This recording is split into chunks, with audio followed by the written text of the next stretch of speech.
Hi, అంతా ఎలా ఉన్నారు? నేను బాగానే ఉన్నాను. మీరు కూడా సూపర్గా ఉన్నారు కదా? గ్రేట్. నేను సూపర్గా అయితే లేను, బాగానే ఉన్నాను. కొంచెం డల్గా ఉంది. తెలియని సబ్జెక్టు సడన్లీ ఈ రివ్యూస్ చెప్పడం, ఇది ఫినిష్ అయ్యేసరికి నేను 10:30కి ఎపిసోడ్లు ఫినిష్ అవుతుంటే మళ్ళీ నేను ఒక 2 సార్లు చూస్తాను. ఎక్కడైనా రాంగ్ చెప్పేస్తానేమో, క్లారిటీగా మనం చెప్పేటప్పుడు చూసి చెప్పాలని 2 సార్లు చూసి అన్నీ నోట్ చేసుకోవడం, నోటికి బ్రెయిన్లో ఎక్కితే బెటర్గా ఉంటుందని ఎక్కువసేపు కాన్సన్ట్రేట్ చేసి చూడడం. అదొక 1 అవర్, అంటే 11:30 12 అవుతుంది. 12కి నేను స్టార్ట్ చేస్తే అది నా వాయిస్ ఫినిష్ అయ్యేసరికి నా మొత్తం వర్డ్స్ అన్నీ ఒక 1 o'clock అవుతుంది. ఈ 1కి దాన్ని ఎడిట్ చేయడానికి మళ్ళీ నేను 1 hour వింటున్నాను. ఎక్కడైనా రాంగ్ వర్డ్స్ దొరికినా వినేవాళ్ళకి బాగోదు, మరి ఓవర్ అగ్రెషన్ మనం పడకూడదు. ఎక్కడైనా రాంగ్గా ఒకవేళ ఆగిపోయినా, మధ్యన పిల్లలు అటు ఇటు వెళ్ళినా, సౌండ్స్ వచ్చినా ఆగడం, అన్నీ చూసుకుందామని ఎడిట్. అప్పటికీ ఒక్కొక్కసారి కొన్ని ఎడిట్లో మిస్ అయిపోతున్నాయి. అది ఫినిష్ అయ్యేసరికి అదొక 1 hour, అంటే ఒక 1 దాటుతుంది. అది మళ్ళీ నేను ఎడిట్లోంచి అవుట్ తీయాలి, అదొక ½ hour పడుద్ది. మళ్ళీ దాన్ని యూట్యూబ్లోకి అప్లోడ్ చేయడానికి అదొక 40 minutes 30 minutes తీసుకుంటుంది. ఇలా అయ్యేసరికి నాకు 3 o'clock. అంటే నా లైఫ్లో ఎప్పుడు లేని చేంజెస్ అనమాట రెస్ట్ విషయంలో. అందుకే వాయిస్ కూడా డల్ అయిపోతుంది అనమాట. ఈ లాస్ట్ 1 month నుంచి ఇలా చెప్తున్నాను కదా, లేస్తున్నాను, నిద్ర ఉండట్లేదు. మార్నింగ్ మళ్ళీ మా బేబీ చిన్నోడు 3rd class చదువుతున్నాడు, వాడిని స్కూల్కి తీసుకెళ్లాల్సిన, మరి షూటింగ్ లేదు కదా, షూటింగ్ లేనప్పుడు కొంచెం బాధ్యతలు తీసుకోవాలి కాబట్టి నేనే తీసుకెళ్ళాలంటే మార్నింగ్ 6:30 7కి లేవాలి. పడుకునేదే 3:30 అవుతుంది నైట్. ఇలా రెస్ట్ ఉండట్లే. డేలో నాకు అన్ని యాక్టివిటీస్ ఉంటాయి, బయటకు వెళ్ళాల్సిన పనులన్నీ చూసుకుని వచ్చేసరికి అవ్వట్లేదు, నా వల్ల అవ్వట్లేదు. అసలు బ్రెయిన్ అసలు చాలా అలసిపోతుంది. దానికి తగ్గట్టు ఎపిసోడ్స్ మనం చూస్తున్నప్పుడు ఆ ఫ్రస్ట్రేషన్ వస్తుంది. అది మనం వాయిస్ అవుట్ చేసి గట్టిగా మాట్లాడి అరిచి చెప్పాలన్న ఫీలింగ్ వస్తుంది. ఎవరికి చెప్పాలి, ఎవరికి చెప్పలేము, మన మాట ఎవడు వినరు. ఇంకా మీతోనే నేను చెప్పుకోవాలి కాబట్టి కాస్త మనసు కుదుటపడాలంటే మీతో ఏదో ఒకటి నాకు తోచింది, నాకు నచ్చింది, నేను అనుకున్నది మీకు చెప్పేస్తే కాస్త భారం తీరిపోద్దని ఓపిక చేసుకుని ఈరోజు చేస్తున్నాను. నిన్నటిదాకా అలా లేదు, కానీ వాళ్ళు ఎందుకు చాలా డల్ ఉంది. కొంచెం ల్యాగ్ అయినా అటు ఇటు అయినా సరే ఏమనుకోవద్దు ప్లీజ్. ఇంకొకటి, నేను లైక్ చేయండి, సబ్స్క్రైబ్ చేయండి రిక్వెస్ట్ కూడా చేయను. అది ఎందుకంటే నాకే అనీజీగా అనిపిస్తుంది ప్రతిసారి నేను అలా అడగడం. మీ ఇష్టం, మీకు నచ్చితే బాగుంది అనిపిస్తేనే మనస్ఫూర్తిగా మీరు చేయండి, సబ్స్క్రైబ్ చేయండి, అలాగే లైక్ చేయండి. లేకపోతే అవసరం లేదు, వద్దు. అసలు నేను అసలు అలా రిక్వెస్ట్ చేయదలుచుకోలే. ఏమనుకుంటారని భయం వేస్తుంది నాకు, అంతే. ప్లీజ్, అంతకుమించి వేరే తప్పుగా అనుకోవద్దు. తర్వాత కట్ చేస్తే ఇవాళ సాటర్డే ఎపిసోడ్ చూసాం కదా, ఏమనిపించింది మీకు? మీ మనసులో ఏముంది? మనస్ఫూర్తిగా నాకు అన్వర్ బాషా అని ఒక ఆయన ఎవరో మెసేజ్లు పెడుతున్నారు. మిస్టర్ అన్వర్ బాషా, నేను మీతో మాట్లాడదాం అనుకున్నాను, కుదరలేదు. అసలు మీరు పెట్టే పాయింట్స్ ఒక 2-3 పేజెస్ ఒక మెసేజ్ పెడుతున్నారు. నా మాట విని మీరు కూడా రివ్యూలు చెప్పడం బెటర్ ఏమో అనిపిస్తుంది. అంత క్లారిటీగా ఉన్నారు మీరు, అన్వర్ బాషా. నాకు మెసేజెస్ రెగ్యులర్గా చేస్తుంటారు మీరు, చూస్తున్నాను. Very nice. అంత ఓపికతో అన్ని messages point to point, pin to pin, 1 to number వేసి మరి పెడుతున్నారంటే ఐఎమ్ వెరీ మచ్ ఇంప్రెస్డ్. మీరు కూడా ట్రై చేయండి చక్కగా యూట్యూబ్ ఛానల్లో కూర్చుని సరదాగా మీరు అనుకున్న భావాలు మనసులో ఉన్న జనానికి చెప్పండి. ఏముంది, హ్యాపీగా సరదాగా. Good, nice, thank you very much. ఇకపోతే ఈ ఎపిసోడ్ గురించి మాట్లాడుకుందాం. నాకే ఇలా అనిపిస్తుందా, లేకపోతే మీ అందరికీ, అంటే జనం అందరికీ కూడా ఇలా అనిపిస్తుందా నాకు అర్థం కావట్లా. ప్రేరణ విషయంలోనే ఎందుకు ఇలా జరుగుతుంది? అంటే మనం ఆ అమ్మాయిని ఇష్టపడుతున్నాము, ఆ అమ్మాయి గేమ్ని ఇష్టపడుతున్నాం కాబట్టి మనకు చెడుగా కనబడుతున్నారా మిగతా వాళ్ళు? లేకపోతే పాయింట్స్ మనం క్యాచ్ చేయలేకపోతున్నామా? మనం ఏమన్నా తప్పించుకుని వెళ్ళిపోతున్నామా? లేకపోతే వాళ్ళు క్లారిటీగా పట్టుకుంటున్నారా? ఆ అమ్మాయిని ఎందుకు ఇలా చేస్తున్నారు అనేది నాకు అర్థం కావట్లేదు. నేను ఏంటంటే ఇన్ని సీజన్లని చూశాను కదా, పర్ఫెక్ట్ జడ్జ్మెంట్తో మేము ఇంట్లో కూర్చుని వీళ్ళు నెగ్గుతారా, వీళ్ళు టాప్ 5 వస్తారు, ఈ క్యాండిడేట్ ఈ క్యాండిడేట్ జడ్జ్ చేసుకునేవాళ్ళం ఇంట్లో, నేను వైఫ్ కూర్చుని. ఎప్పుడు నేను ఇలా రివ్యూస్ మీ ముందుకు రాలేదు. ఇదే ఫస్ట్ సీజను, ఫస్ట్ టైం ఇలా వచ్చాను. ఈ సీజన్లో కూడా బిగినింగ్ నుంచి లేను. మేము ఎప్పుడు జడ్జ్ చేసుకునేవాళ్ళం, పర్ఫెక్ట్ జడ్జ్మెంట్ వచ్చేది అనమాట. నాకెందుకు లాస్ట్ 2 seasons నుంచి నేను అనుకున్నట్టు అవ్వట్లేదు. అది నా ఆలోచన విధానం మారిపోయిందా, తప్పు అవుతుందా, లేకపోతే ఏంటో నాకు జడ్జ్ చేసుకోలేకపోతున్నాను. ప్రాణ విషయంలో సరే, తనకి కొన్ని యాంగర్ ఇష్యూస్ ఉన్నాయి, కొంచెం నోరు జారుతుంది, అదే టాపిక్ వస్తుంది, అలా పాపం తన గేమ్ మైనస్ అయింది. నేనేం దాన్ని కాదనట్లేదు, దాన్ని కూడా మనం లేదని పోరాడే అంత పిచ్చోళ్ళం కాదు. యాంగ్రీ ఇష్యూస్ ఉన్నాయి, అరుస్తుంది. అరవడంటే మీన్స్ కొంచెం కోపంగా చెప్తుంది. ఆ విషయాన్ని ఇంకా ప్రతి వాళ్ళు వీళ్ళెవరో సాత్వికమైన శుద్ధపూసల్లో వీళ్ళందరూ ఫీల్ అయిపోయి మేము ఎంతో అద్భుతాలు, వీళ్ళేమో ఈ అమ్మాయి మాత్రమే ఇలా నోరు జారుతుందని మాట్లాడుతున్నారు. మరి వాళ్ళకి ఎలా మనసు వస్తుందో నాకు అర్థం కాదు. ఈరోజు సారీ టు సే గౌతమ్ కూడా ఆ అమ్మాయి కొన్ని రాంగ్ వర్డ్స్ వాడేస్తుంది సార్, నోరు జారుతుంది, అందువల్ల నేను ఆ అమ్మాయికి ఇది ఇస్తున్నానని అది అంటించాడు. ఇక్కడ దుమ్మో ఇలా బొంద. మరి గౌతమ్ కూడా ఏం పీకుతావురా అని మీదకి వెళ్ళిన సందర్భాలు ఉన్నాయి. పీక్కుంటే పీక్కో, నీ నోరు కంపుకోవడం దూరంగా పో అని పృథ్వీని తిట్టిన మాటలు ఉన్నాయి. ఎవడికాడే వాళ్ళ సిచ్యువేషన్ బట్టి వాళ్ళు నోరు జారారు కదా, ఎందుకు దాన్ని హైలైట్ చేయట్లేదు? మళ్ళీ వాళ్ళే ఇంకొకరు నోరు జారారని చెప్పడం ఏంటి? మాటలు వదిలేస్తున్నారంట ఏంటి?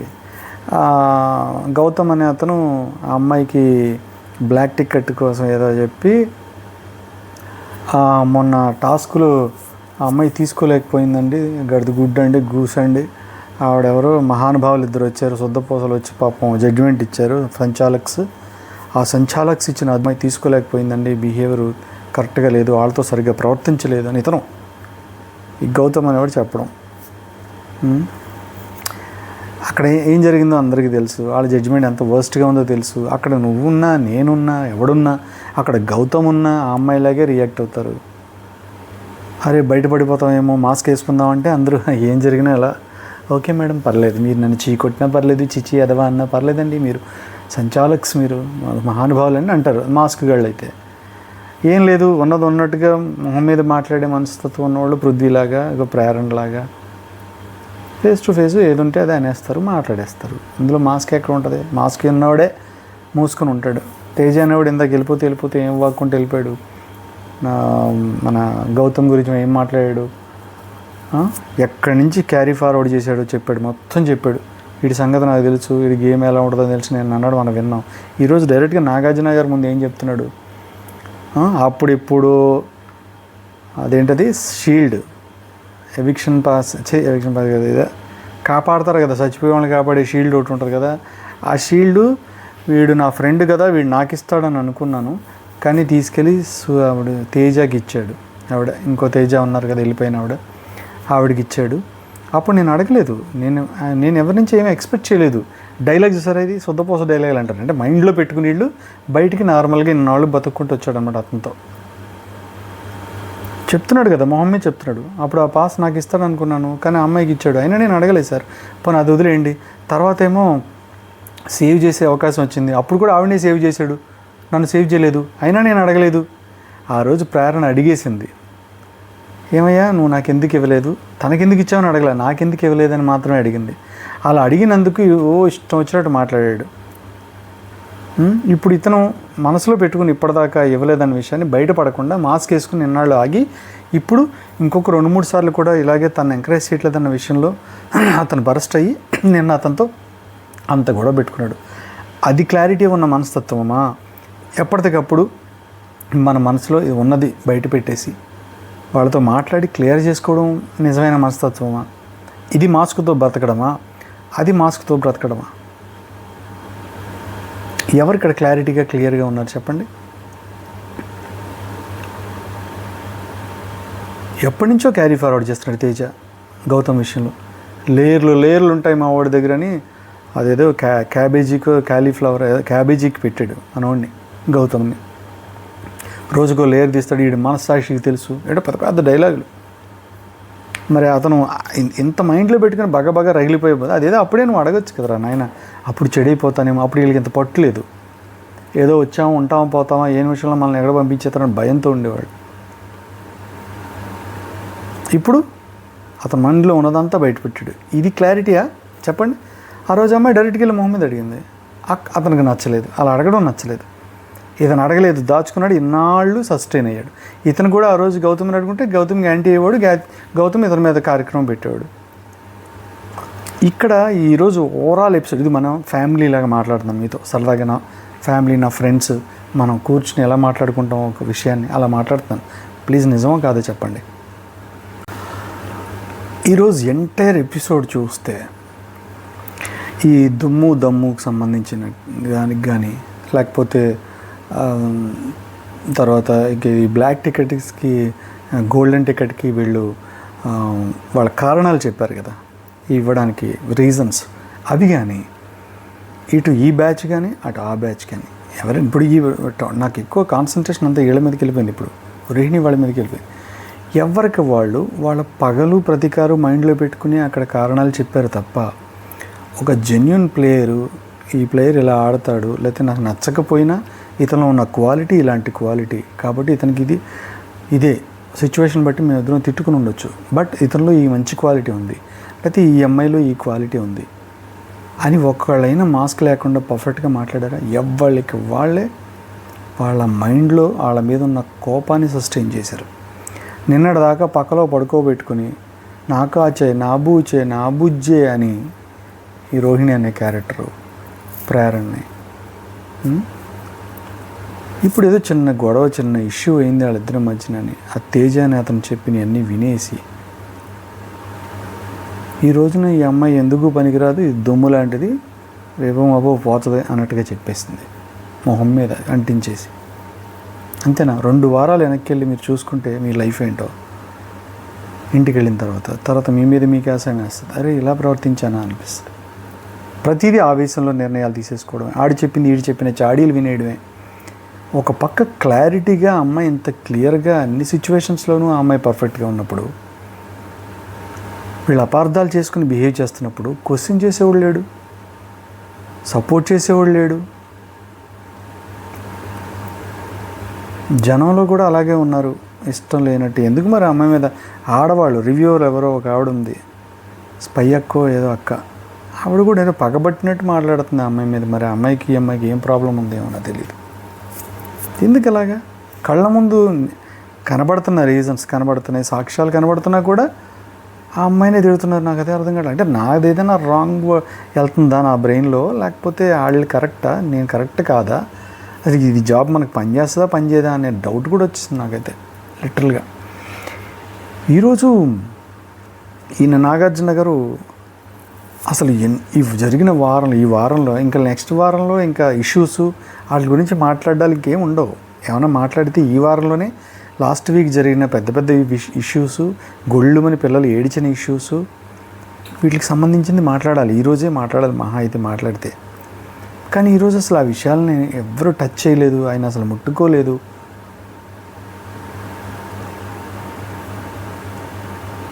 ఆ అమ్మాయి వీడియో మాత్రం ఒక్కటేశారు. అదేదో అద్భుతం అని ఫీల్ అయ్యారో మనకు అర్థం కావట్లా. నువ్వు వెళ్ళి వెనకాల క్యాచ్ పట్టుకున్నావు, నువ్వు రాంగ్ ఆడావు. నేను ఇమీడియట్గా ఒక్కసారి ఆ వీడియో ఓపెన్ చేసి నేను ఆ రోజు అడిగిన గేమ్ ఓపెన్ చేసి చూస్తే ప్రేరణ ఒక డిస్క్ తెచ్చుకుని ఇలా ఇసిరేటప్పుడు కరెక్ట్గా పృథ్వీ వెళ్ళి వెనకాల నుంచుని ప్రేరణ ఇసరగానే పృథ్వీ అలా క్యాచ్ పట్టుకుని వెళ్ళిపోయాడు. ఆ అమ్మాయి ఏం మాట్లాడాల, పక్కకి వెళ్ళిపోయింది అంతే. మరి పృథ్వీ కూడా క్యాచ్ పట్టాడు కదా, కళ్ళు ఉన్నాయి కదా. అక్కడ మీకు ఎడిట్ చేసి సార్ ఈ విషయంలో ప్రేరణని క్వశ్చన్ చేయండి సార్, ఈ వీడియో వేయండి సార్, అమ్మాయి ఇలా చేసింది సార్ అని చెప్పి అక్కడ ఉన్న ఎడిటర్స్ కానీ డైరెక్టర్స్ కానీ ఎవరైతే ఉన్నారో అసిస్టెంట్ డైరెక్టర్స్, దానికి ఒక పెద్ద క్రూ ఉంటారు కదా. మీరందరూ ఇక్కడ జనం చూస్తున్నాం, మమ్మల్ని దృష్టిలో పెట్టుకుని మీరు ప్రతి పని చేయాలి కదా. ప్రేరణ ఎత్తి చూపుతూ ఈ వీడియో వేస్తున్నప్పుడు అందులో ఇంకెవరెవరో అలాంటి పిచ్చి పనులు చేశారో ఎర్రి పనులు చేశారో చూసుకోవాలి కదా, దొరికిపోతారు కదా మీరు. ఈరోజు నేను ఆ వీడియో వేస్తాను, ఇప్పుడు చూడండి. ఏం వీడియో అంటే లాంగ్ షాట్లో ఉంటుంది, దాన్నే మళ్ళీ క్లోజప్లో కూడా తీశాను. ప్రేరణ డిస్క్ ఇలా వేయడానికి వెళ్తున్నప్పుడు పృథ్వీ కరెక్ట్గా వెళ్ళి ప్రేరణ బాస్కెట్ వెనకాల నుంచున్నాడు పక్కన. ఆ అమ్మాయి ఇలా ఇసరగానే వెంటనే మనోడు క్యాచ్ చేసి పట్టుకుని పోయాడు. ఆ అమ్మాయి ఏం మాట్లాడలేదు, వెళ్ళిపోయింది. ఎందుకంటే ఆ అమ్మాయి కూడా వచ్చి క్యాచ్ చేస్తుంది కాబట్టి.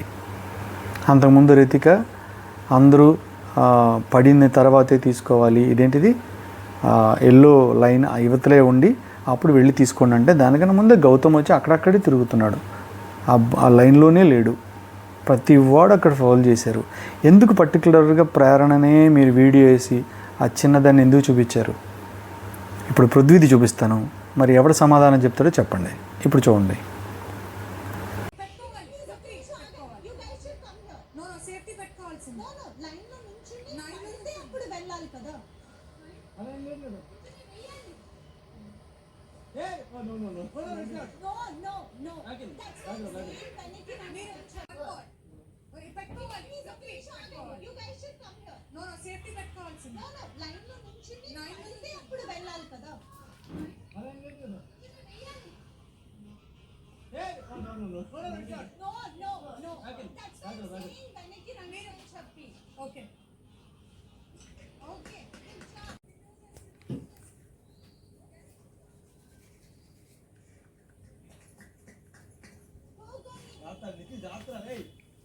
చూసుకో అయిపోయినాయి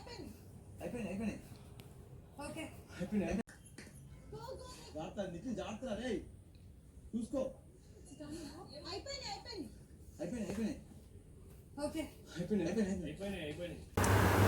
చూసారా, పృథ్వీ క్యాచ్ చేశాడు కదా ప్రేరణది డిస్క్.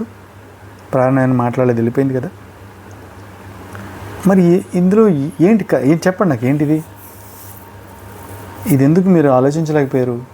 ఎందుకు ఆ అమ్మాయిని కావాలని టార్గెట్ ఎందుకు చేస్తున్నారు? నిన్న కూడా నేను నా వీడియోలో ఆ అమ్మాయి ఆ దోశ బ్యాటర్ సంబంధించి చీజ్ దోశకి సంబంధించింది ఎడిట్లో నేను ఆ షార్ట్ పడలేదు, నేను ఎక్కడ మిస్ అయిందో ఏమో పడలేదు. తర్వాత దాన్ని షార్ట్ కింద చేసి షార్ట్లో పెట్టాను. షార్ట్లో ఉంది, అది మిస్ అయితే ఆ వీడియో చూడండి, చిన్నదే. అమ్మాయి దోశ దగ్గర హార్ష్గా నేను నీకు వేయను అని చెప్పిందా లేదా రోహిణితో అనేదాన్ని ఆ వీడియో పెట్టాను. నిన్న మెయిన్ వీడియోలో కుదరలేదు, అది మిస్ అయిపోయిందని షార్ట్లో పెట్టాను, చూడండి. ఇంత క్లియర్గా సాక్ష్యాలతో సహా అక్కడ అమ్మాయికి అంత క్లారిటీగా ఉన్నట్టు కనబడుతుంటాయి. వీళ్ళేమో లేదు లేదు అది రాంగు, ఇది ఇలాంటిది అది అలాంటిది, నువ్వు తప్పు చేసాను వాళ్ళు అన్నారంటే ఓకే. మీరు క్రూ 72 కెమెరాల్లో అక్కడ వీడియో షూట్ అవుతుంది, మీకు సాక్ష్యాధారాలతో తెలుసు, ఎడిట్లో ఉన్నారు. మీరు అలాంటి వీడియో ఒక్కటి తన వీడియో మాత్రం వేసి ఇది ఇంక అసలు ప్రపంచంలో సమస్యలే లేనట్టు, ఆ కొంపలో ఏ ప్రాబ్లమ్స్ జరగనట్టు, నిఖిల్ స్టాండ్ తీసుకోకుండా పృథ్వీ కోసము గౌతమ్ కోసం స్టాండ్ తీసుకోకుండా తేజాని ఓకే అని చెప్పేసిన సినారియో కానీ సిచ్యువేషన్స్ కానీ అక్కడ వచ్చి కవర్ చేసుకున్న సిచ్యువేషన్స్ కానీ నోటుకు వచ్చినట్టు వాగి తేజాని అతను ఇష్టం వచ్చినట్టు వాగి దాని చిన్న విషయాన్ని పెద్ద చేసి అప్పుడు మణికంఠ చేసినట్టు. ఆ మణికంఠ అనేవాడు కూడా అంతే కదా, అప్పుడు దోశ ఇలా పెట్టి ఇలా వేసి కొట్టింది నీకు అని ఫీల్ అయినని చెప్పి విష్ణుప్రియని మైండ్ అంతా చెడగొట్టి ఆ రోజు నుంచి విష్ణుప్రియని అమ్మాయికి యాంటీకి చేసేసిన క్యాండిడేట్ అతను. అర్ధంతరంగా పోయాడు, సంబంధం లేకుండా అతనే పోగొట్టుకుని పోయాడు. కర్మ అలాగే తీసుకెళ్తుంది. ఆ దెబ్బతో జరిగిన డిస్టర్బెన్స్ అతను చిన్న విషయాన్ని పెద్దది చేసి విష్ణుప్రియలో నాటిన ఆ బీజం విషబీజం మొన్నటి వరకు క్యారీ ఫార్వర్డ్ అయింది. 10 వారాల పాటు విష్ణుకి ప్రేరణకి పడలేదు. ఇప్పుడు ఈ తేజ్ అనేవాడు అసలు ఇప్పుడు మొత్తానికి సర్వనాశనం చేసి పెట్టాడు వాళ్ళిద్దరు స్నేహాన్ని. ఇదే దోశ సంబంధించిన చిన్న విషయాన్ని నేను నన్ను క్లిప్ పెట్టాను. ఆ అమ్మాయి ఏమన్నా నేనే నీకు ఈ 2 దోశలు వేసిన తినే అని చెప్పిందా? అతను ఎందుకు అంత సీన్ చేయాలి? అది ఆ అమ్మాయి దృష్టిలో ఆ అమ్మాయి విషబీజం నాటాడు. ఈ రోహిణిలో ఒరిజినాలిటీ బయటకు వచ్చింది. పోనీ నాటేలే, ఈ క్యాండిడేట్ ఎలాంటిదో వచ్చేసింది బయటికి. ఆ యారగెన్స్, ఆ బలుపు మాటలు, కాలేజ్ కూర్చుని నాగార్జున గారి ముందు మాట్లాడడం అన్నీ వచ్చేసినాయి, ఒరిజినాలిటీ బయటకు వచ్చేసింది. వీళ్ళలో ఇన్ని బొక్కలు పెట్టుకుని ఆ అమ్మాయిని ఒక్కదాన్నే టార్గెట్ చేయడం ఎంతమందికి సబబుగా అనిపించింది చెప్పండి. ఇప్పుడే సాక్ష్యం చూపించాను కదా, పృథ్వీ క్యాచ్ చేసిన ఆ ఇదిని.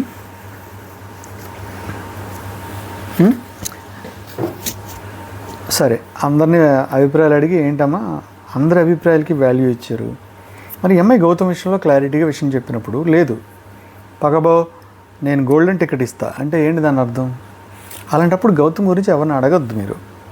గౌతమ్ గురించి వీళ్ళ ముగ్గురు గోల్డెన్ టికెట్ వాళ్ళు, వీళ్ళ గురించి తప్ప మిగతా గురించి మాట్లాడుకోండి అని చెప్పండి. మరి అమ్మాయి చెప్పినప్పుడు మరి ఆ మాటకి వాల్యూ ఉండాలి కదా. ఆ అమ్మాయి చాలా క్లియర్గా చెప్పింది. అతనికి అక్కడ కాన్సన్ట్రేషన్ లేకుండా ఆడాడండి ఆ గేము. మేము చెప్తున్నా విని క్యాచ్ చేసే స్థితిలో లేడు, అలా ఆడాడు. నిజమే కదా, జరిగింది అదే కదా. అక్కడ 2 నెగ్గాడు కదా అని అడిగిన. 2 నెగ్గలేదు సార్, 2 నెగ్గి 2 సెకండ్ ప్లేస్లో రాలేదు. ఆ రోజు ఆ పజిల్ పెట్టాడు, పెద్ద వెళ్ళి గంట కొట్టేశాడు పుడింగ్ లాగా. మేము తర్వాత చెక్ చేసి చూసుకుంటే 2 బొక్కలు ఉన్నాయి అందులో. గంట కొట్టేశాడు కాబట్టి సెకండ్ అని మీరు ఫీల్ అవుతున్నారు. గంట కొట్టినా కొట్టకపోయినా అతను సెకండ్ ప్లేస్లో లేడు. అతను థర్డ్ ప్లేసో మన పృథ్వీ ఏ ప్లేస్లో ఉన్నాడో ఆ ప్లేస్కే ఇద్దరు టై అయినట్టు. ఇద్దరుది థర్డ్ ప్లేస్, అది సెకండ్ ప్లేస్లో లేడు అతను చెప్పింది. నాగార్జునకి ఈ విషయం తెలియదు. అక్కడ క్యాచ్ చేశారో లేదు వీళ్ళు టీము. ఆ అమ్మాయి చెప్తే కానీ విషయం అర్థం చేసుకోలేని పరిస్థితిలో ఉంటే ఎలాగా? ఇప్పుడు ఆ అమ్మాయి చెప్పింది, అదే సాక్ష్యాధారాలతో ఇప్పుడు నిరూపిద్దాం, వీడియో ప్లీజ్ అనాలిగా. వీడియో ఇస్తే దొరికిపోతారు, అడ్డంగా దొరికిపోతారు. అందుకే వీడియో వేయలేదు. అవునా, ఓహో అయిపోయిన తర్వాత మీరు చూసారా అన్నాడు ఆయన. అవును చూసాం. మధ్యలో మళ్ళీ గౌతమ్ కెలుక్కోవడం ఎందుకు, తప్పు పెట్టాడని తెలుసు కదా, చెప్పేస్తుంది లిటరల్గా అర్థమవుతుంది. మళ్ళీ మనోడు మరి ఆడు గంట కొట్టలేదు కదా అంటాడు. ఇప్పుడు సుబ్బారావు గంట కొట్టడం కాదు ఇక్కడ పాయింట్, గంట కొట్టినా నువ్వు రాంగ్ పెట్టావు కదరా, నువ్వు ఎలా సెకండ్ ప్లేస్కి అర్హుడివి అవుతావు నువ్వు? నాకేమో లేనిపోయిన కాజులన్నీ చెప్పి థర్డ్ ప్లేస్లో ఉన్నదాన్ని ఫోర్త్ ప్లేస్లోకి దింపి నన్ను బ్లాక్ బ్యాడ్జ్ ఇచ్చి పంపించేయడం మీకు రీజన్ బాగుంది. ఏం ఆడకపోయినా అక్కడ సారీ నాకు ఏమో రీజన్స్ లేకపోయినా, నా ఫౌల్ గేమ్ కాకపోయినా, నాకు ఏవో పనికిమాల రీజన్స్ చెప్పి నన్ను థర్డ్ ప్లేస్లో ఉన్నదానికి బ్లాక్ ఇచ్చేసి పంపించేసి బయటికి తీసేస్తే బాగుంది మీ అందరికీ సమ్మగా. దాని గురించి ఎవరు అడగరు, ఎవరు క్వశ్చన్ చేయలేదు. ఇతను ఆడింది ఆ రోజు ఆడేసాను అనుకున్నాడు. సేమ్ నబీల్ ఫస్ట్ ఎలా వెళ్ళిపోయి గంట కొట్టి జడ్జినాడు జనారని డ్యాన్స్ వేసాడు, ఇతను డ్యాన్స్ వేయలేదు అంతే. అతను ఫోర్త్ ప్లేస్ ఇటు థర్డ్ ప్లేస్ అంతే. ఇతను కూడా కొట్టేశాడు తప్ప ఇతను చేయలేదు సరిగ్గా. మరి దమ్ముంటే చూపించండి, చూపించలేరు. ఎందుకంటే మీరు కూడా క్యాచ్ చేయలేకపోయారు. గంట కొట్టాడు కదా అందరూ అప్పుడు ఎలా అనుకున్నారు, మీరు అలా అనేసుకున్నారు. ఎందుకు మీరు ఆ అమ్మాయినే టార్గెట్ చేస్తారు ఏందిరా నాయన? ఆడపిల్లని పట్టుకుని అట్లా అంత టార్గెట్ చేయాలి, అంత బాధ పెట్టాలా? మళ్ళీ మధ్య నాగార్జున గారు ఆవిడే నోట్ చేసి, అమ్మా ఎవరు అభిప్రాయాలు వాళ్ళు చెప్తారు, నువ్వు ఫీల్ అవ్వకు, కూల్గా ఉండు అని మళ్ళీ అమ్మాయిని అంటూ ఉంటారు. కాన్సన్ట్రేట్ చేస్తారు ఆయన అమ్మాయి మీద. ఎప్పుడు అమ్మాయిని బాధలో ఉంటే ఆయన చూడలేడు. 2-3 సార్లు కూడా, ఇంతకుముందు కూడా ప్రేరణ అమ్మాయి ప్రేరు అని కూడా పిలిచి ఆయన అభిమానంగా మాట్లాడిన సిచ్యువేషన్స్ ఉన్నాయి. కానీ ఎందుకు ఇలా జరుగుతుందో అర్థం కావట్లేదు నాకు. ఇదివరకు సీజన్స్లో మనం ఇది అడ్రస్ చేస్తారా, ఈ విషయంలో పట్టుకుంటారు చూడు నా రాజ్యం అనుకోగానే కరెక్ట్గా అదే పట్టుకునేవారు. ఇప్పుడేంటో అన్నీ తారుమారైపోతున్నాయి. అస్సలు ఏమీ పట్టించుకోలేదు. ఎంత పెద్ద పెద్ద విశేషాలు ఉన్నాయి.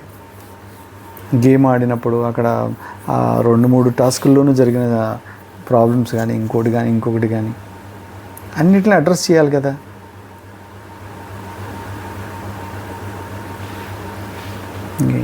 అమ్మ బాబోయ్, నాకు అసలు ఏంటి ఇలా ఉంది, మన ఆలోచన విధానం కరెక్ట్గా లేదా అని ఒక్కొక్కసారి భయం వేస్తుంది. ఏదైనా నేను అనుకున్నదాన్ని నేను స్టాండ్ తీసుకునే ఉండాలి కాబట్టి ఉంటున్నా. ఎందుకంటే నాకే అనిపించింది అనుకో, ఓకే డన్ చెప్పేయచ్చు, మొహమ్మే చెప్పేసి మేము ఏదో అనుకున్నాం కానీ అమ్మాయి సరిగ్గా ఆడలేదురా, మనం ఊహించినట్టుగా లేదు, అనవసరం ఇంకా అని మనమే మనసుకు సర్ది చెప్పేసుకుంటాం. అక్కడ అంత ప్రాబ్లం ఆ అమ్మాయి పాయింట్ ఆఫ్ వ్యూలో కనపడనప్పుడు కూడా మనం వాళ్ళు అన్నారు కదా అని మనం ఎలా ఓకే వాళ్ళు అన్నారు కాబట్టి ఈ అమ్మాయిదే తప్పు అని వేసుకుంటే ఇంకా మనంత మూర్ఖులు ఇంకొకళ్ళు ఉండరు. చాలా టార్గెట్ చేస్తున్నారు అమ్మాయిని, ఎందుకు ఇంటా బయట చాలా ప్రాబ్లం ఉంది అమ్మాయికి. సరే నేనేమనుకుంటున్నానంటే, ఈరోజు ఆ అమ్మాయి మాటకి వాల్యూ లేదు, ఆ అమ్మాయి ఆటకి వాల్యూ లేదు. ఈరోజు ఆ అమ్మాయి సాక్ష్యాలతో అన్నీ చెప్తున్నా వాల్యూ ఇవ్వట్లేదు. ఇవన్నీ దృష్టిలో పెట్టుకుంటే నా మైండ్లో అనిపిస్తుంది ఏంటంటే, ఏమో నా థాట్ కరెక్ట్ అయి ఉండకపోవచ్చు, కానీ ఒక ఫ్రస్ట్రేషన్, ఒక బాధలో అంటున్నమాట అలా జరగకూడదని ఆ భగవంతుని కోరుకుంటాను. 80% అలా జరగకూడదని ఆ భగవంతుని కోరుకుందాం. రోహిణిని కూడా టాప్ 5లో పెట్టాలని వీళ్ళు ఫిక్స్ అయితే మాత్రం ప్రేరణ నెక్స్ట్ వీక్లో వెళ్ళిపోతుంది. ఈ మహానుభావుడు పనికిమాల నోరు వేసుకుని వెళ్ళిపోతూ ఆ నోరు పెట్టుకుని, చండాలమైన నోరు పెట్టుకుని అన్నాడు కదా లాస్ట్ సీజన్లో కూడా అంతే. పెద్ద మనిషి ఈ తేజ అనేవాడు ఏ నోరు పెట్టుకుని ఎవరికి నామినేషన్ 7 నామినేషన్లు వరుసగా 7-8 గుర్తుకు లేదు నాకు, ఎవరికి పాపం నామినేట్ చేస్తే వాళ్ళు పోయేవాళ్ళు. గొప్ప మ్యాటర్ ఉన్నవాళ్ళు కూడా పోయారు ఇతను పుణ్యం అని. మరి అదేం చెయ్యో అదే నోరు అర్థం కాలే నాకు. ఈరోజు ఎవడైనా వెళ్ళిపోయేవాడు ఇలా మాట్లాడతాడా? నువ్వు మాట మార్చుకోమ్మా, ఇది చేసుకో బాగుంటుంది అంటాడు. కానీ నువ్వు మాట మార్చుకో, లేకపోతే నెక్స్ట్ వీక్ వెళ్ళిపోతావు అన్నాడు ఇక్కడ వెళ్ళే ముందు. ఆ అమ్మాయి ఏం సరే ఓకే పట్టించుకోలే. మళ్ళీ స్టేజ్ పైకి వెళ్ళి స్టేజ్ పై నుంచి నువ్వు మాట మార్చుకో, లేకపోతే నెక్స్ట్ వీక్ ఎక్కడ ఉంటావు అని చెప్తున్నాడు. అతను అలాంటి వాడికి అర్హత ఉందా అసలు? అది మంచి మనస్తత్వమేనా అంటారా? మనల్ని ఇబ్బంది పెట్టినా ఆడు చావునో ఆడు ఇదినో కోరుకోకూడదు అంటారు. ఆడు కర్మగా ఆడిపోతలే పోరా. ఏం బుద్ధులు, చండాలమైన బుద్ధులు. కాకపోతే నెక్స్ట్ వీక్ నువ్వు ఇక్కడ ఉంటావు అంటే నా నోటుతో ఏదైనా అంటే జరిగిపోద్ది, దీనికి కూడా జరగాలి అనే కుళ్ళు బుద్ధితో అన్నట్టే ఉంది కదా అది.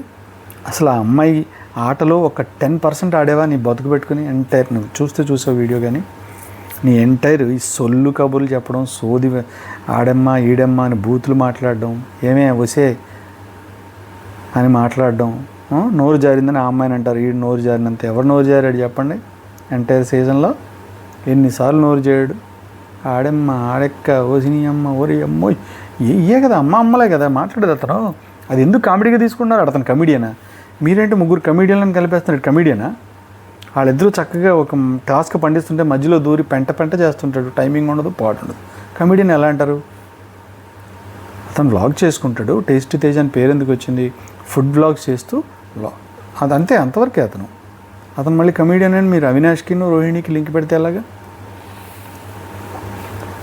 నోటికి ఏదొస్తే వచ్చి మాట్లాడతాడు నోటికి ఎలా వస్తే అలా మాట్లాడతాడు చెల్లి దాకా మన మాట చల్లకపోతే ఆడి మాట అన్నట్టు ఉంటుంది అతనితో అదే బుద్ధి అది కరెక్ట్ బుద్ధినా ఎందుకు ఈరోజు వెళ్ళాల్సి వచ్చింది మన అవసరం తీరిపోయింది తర్వాత మన ఒరిజినాలిటీ బయటకు వచ్చేసింది అంతే మనమే అన్నాము వాళ్ళ అమ్మగారు రావాలని నేనే పోల్ పెట్టా వాళ్ళ అమ్మ రావాలి వాళ్ళ అమ్మగారు స్టేజ్ మీదకి వస్తే బాగుండు పాప ఇంటికి వస్తే బాగుండు అతను ఆశతో వచ్చాడు ఇది ఒక్కటి ఫుల్ఫిల్ అయితే బాగుండని నేను చాలా విష్ చేశాను నా రివ్యూస్లో చెప్పేటప్పుడు ఏదో బిగ్ బాస్ వాళ్ళు హైప్ కోసం అంటున్నారు కానీ డెఫినెట్గా అలా మదర్ వస్తారని ఘంటాపదంగా చెప్పిన వ్యక్తిని నేను రోహిణి విషయంలో నేను బాధపడ్డాను నెక్స్ట్ డే వీడియోలోనే ఎంతో బాధపడ్డాను కళ్ళ నీళ్ళు వచ్చినాయి అమ్మాయి విజయానికి అని అమ్మాయిని లేపిన వ్యక్తులు మనం మరి వాళ్ళ బుద్ధులు సడన్గా మారిపోతే మరి ఇలా కూడా వేసుకోవాలి కదా మంచిగా ఉంటే మంచి చెప్తాం చెడుగా ఉంటే చెడుగా చెప్తాం దట్స్ ఆల్ అంతే ఒక మనిషి మీద ఉన్న ఇష్టాన్ని ప్రేమని స్నేహాన్ని ఒక క్షణంలో ఎవడో చెప్పిన మాట విని వదిలేసుకుంటారు కాబట్టి బిగ్ బాస్ కొంపలో ప్రేమలు స్నేహాలు బూతులు తెలుసుకుని బతికితే అర్థమవుతుంది ఎమోషన్స్ అనేవి బూత్ అక్కడ ఒక్క క్షణం కూడా నిలకడగా ఎవడి మైండ్ ఉండదు చండాలమైన మైండ్లు ఒక్క క్షణం నిలకడగా ఉండదు మనకి ఫేవర్గా ఆడు మాట్లాడిపోతే ఆడు ఎదవ నువ్వు ఎదవ పని చేసినా ఆడు ఫేవర్గా ఉంటే ఆడు మహానుభావుడు అంటే నార్మల్ ఏంటంటే 50 to 40 30% మెచ్యూరిటీ ఉన్న మైండ్లు బిహేవ్ చేస్తాయి ఇలాగా మ్యాటర్ నోడు ఏంటో తెలుసా నా విషయంలో ఈరోజు నేను తప్పు చేశాను కాబట్టి చేసుకుంది కానీ ఆ అమ్మాయి కరెక్ట్ పాయింట్ మాట్లాడింది లేకపోతే అమ్మాయి ఈ విషయంలో కరెక్ట్గా ఉంది ఎవడి మాట విని మనం ఇలా చేయకూడదు అని ఆలోచిస్తారు జ్ఞానం ఉన్నవాళ్ళు ఎవరైనా ఇప్పుడు ఆ అమ్మాయిని మీరు దూషించే ప్రతి విషయంలోనే మీ ప్రాబ్లమ్సే ఉన్నాయి సీతాఫల్ గురించి మళ్ళీ గుర్తు చేస్తున్నాను అనుకోకండి సీతాఫల్ గౌతమ్ విషయంలో అంత పెంట అయిందంటే అతను చేసిన పెంట పని వల్లే అంత పెంట అయింది ఆ అమ్మాయి దానికి బ్లేమ్ తీసుకుంది ఆ ఎగ్ ఫ్రైడ్ రైస్ విషయంలోనూ మీరే పెంట చేశారు ఆ అమ్మాయికి సంబంధమే లేదు వచ్చి అడిగింది అంతే మీరు ఊహించేసుకున్నారు మేము తింటున్నాం కాబట్టి ఇది కావాలని అడుగుతుంది అందుకే నవీల్ కూడా కావాలని అడుగుతుంది అదిగో విష్ణుప్రియని కూడా అదే మాట్లాడి పంపించింది అని మీరు ఊహించుకున్నారు అంతే ఊహించుకుని యాంటీ అయిపోయారు నిన్న చీజ్ దోశ విషయంలో కూడా ఇవన్నీ మైండ్లో పెట్టుకుని ఆ అమ్మాయి కావాలనే నీకు చీజ్ దోశ అయినందని నువ్వు అనేసుకుని నీ బలుపు చూపించి నువ్వు పెద్ద చీఫ్ అయిపోయావు మెగా చీఫ్ అయిపోయావు అని బిల్డప్ కొట్టుకుంటూ నువ్వే ఆ అమ్మాయిని చేసి మళ్ళీ ఆ సిచ్యువేషన్లో కూడా ఆ అమ్మాయిని మీరు పాయింట్ చేస్తారు కక్షలు కార్పణ్యాలే తప్ప ప్రేమలు అభిమానాలు ఉండవు ఈ బీబీ హౌస్లో తెలుసుకుంటే బాగుపడతారు యాక్ట్ చేస్తే బెటర్ ఇక్కడ ఇలాంటి వాళ్ళు అందరితో యాక్ట్ చేయాలంతే తేజ యాక్ట్ చేసాడు చూడు నిన్నటిదాకా జాగ్రత్తగా ఇంకెళ్ళిపోతున్నాను ముందు రోజు బయటకు వచ్చింది విషయం పోయే ముందు రోజు అందరూ నిజాలు చెప్తారంట కదా అలా అనమాట పోయే ముందు రోజు మొత్తం విషయం బయటకు వచ్చింది మనవాడిది చాలా డల్ ఉన్నాను నా ఫిజికల్ యాక్టివిటీ ఎంత డల్ ఉందో ఈరోజు ఆ ఎపిసోడ్ చూసిన నా మెంటల్గా కూడా అంత డల్ అయిపోయాను అంటే ఒక ప్రాబ్లం జరుగుతుంది అనుకోండి గట్టిగా అరిచి చెప్పాలనిపిస్తుంది ఎవడింటాడు మన మాట ఎవడేండో ఇప్పుడు అమ్మాయి అక్కడ అంతమంది ఉంటే ఆ అమ్మాయి మాటే ఎవడేంటలేదు హోస్ట్ దగ్గర నుంచి టీం దగ్గర నుంచి ఆ హౌస్ మేట్స్ దగ్గర నుంచి జనాలు కూడా ఆడవాళ్ళే మాటలే ఆడవాళ్ళ శత్రువులాగా మాట్లాడుతున్నారు ఆ అమ్మాయిని మనం మాట్లాడితే ఎవడింటాడు బాస్ సరే ఏదైనా కానివ్వండి ఏది ఎలా జరగాలని రాసిపెట్టుంటే అలా జరుగుద్ది ఎవడి కర్మకి ఎవడు బాధ్యుడు కాదు సరే చూద్దాం వెయిట్ అండ్ సీ ఆ అమ్మాయిని టాప్ 5లో ఉంచకుండా చేయడానికి కనుక స్కెచ్ చేసి అందరికీ ఎలాగో నెగిటివిటీ వచ్చేసింది కొంపలోళ్ళు కూడా పెద్ద మ్యాటర్ అంటలేదు కాబట్టి ఎలాగ అవినాష్ని సెట్ చేసేసాం మనం రోహిణిని కూడా సెట్ చేస్తే పని అయిపోద్దని మీరు అనుకుంటే మాత్రం దానంత తప్పటడుగు ఇంకోటి ఉండదు మీరు ఎవరు డిజర్వ్డో వాళ్ళ నుంచి అన్డిజర్వ్డ్ని తీయాలి తప్పితే ఇంకొకళ్ళు ఉంచాలి కదా అని డిజర్వ్డ్గా ఉన్న వాళ్ళని పంపించేయడం అంత దుర్మార్గం ఇంకొకటి లేదు. ఈ రోజున పృథ్వీ ఎలిమినేట్ అయ్యాడని తెలుస్తుంది. అందరూ చెప్పుకుంటారులేండి, సోది నేను చెప్పేది ఉంది. ఆల్రెడీ అక్కడ అయిపోయింది. మన వాళ్ళకి లీకులు వస్తాయి, లీకుల్లో పృథ్వీ వెళ్ళిపోయాడని చెప్తున్నారు.